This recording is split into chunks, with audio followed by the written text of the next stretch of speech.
बिस्मिल्लाहिर्रहमानिर्रहीम। अस्सलाम वालेकुम फ्रेंड्स, कैसे हैं आप सब लोग। उम्मीद करती हूँ आप सब लोग भी खैरियत से होंगे। मैं हूँ समरीन और आप लोग देख रहे हैं यूट्यूब चैनल समर्स किचन। आज एक दफ़ा फिर से आप लोगों के साथ बहुत ही ज़बरदस्त किस्म की मटन बिरयानी की रेसिपी शेयर करूँगी।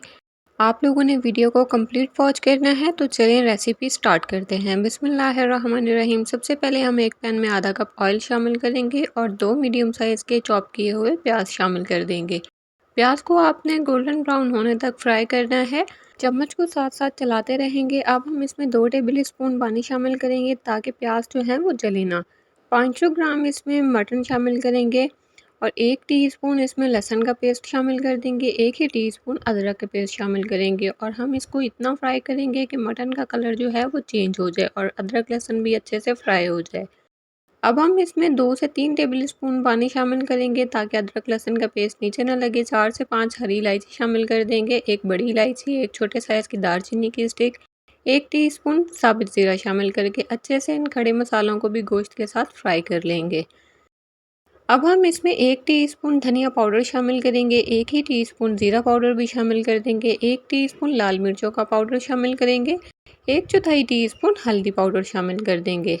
साथ ही हम इसमें 1 टीस्पून घर का बना हुआ खुशबूदार गरम मसाला शामिल कर देंगे और नमक आपने अपने अकॉर्डिंग टू टेस्ट इसमें शामिल करना है। 8 से 10 आपने इसमें ड्राई आलू बुखारा शामिल करने हैं। अब इसको इतना फ्राई कर लेंगे कि पानी अच्छे से ड्राई हो जाए और ऑयल सेपरेट हो जाए। अब हम इसमें स्लाइस में कटा हुआ टमाटर शामिल करेंगे, एक बड़े साइज़ का, और अच्छे से इसको मिक्स कर लेंगे और 2 से 3 कप इसमें पानी शामिल करेंगे। पानी आपने गोश्त के हिसाब से शामिल करना है। अब इसे कवर करके हम 20 से 25 मिनट के लिए मीडियम हीट पर पकाएंगे ताकि गोश्त जो है वो अच्छी तरह से टेंडर हो जाए। अब इसको मीडियम हीट पर इतना पकाएंगे कि इसका पानी जो है वो अच्छी तरह से ड्राई हो जाए और एक ग्रेवी सी बन जाए। इसकी भुनाई आप लोग जितनी अच्छी करेंगे बिरयानी में आपके उतना ही ज़्यादा टेस्ट आएगा। अब हम इसमें आधा कप के बराबर पानी शामिल कर देंगे और 3/4 कप इसमें फेंटा हुआ दही शामिल करेंगे। दही को आपने फ़ौरन से मिक्स कर लेना है ताकि दही जो है वो फटे ना।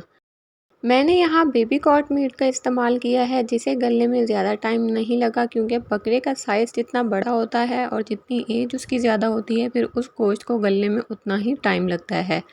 अब इसे कवर करके आपने इतना मीडियम टू लो हीट पर पकाना है कि गोश्त जो है वो अच्छी तरह से गल जाए।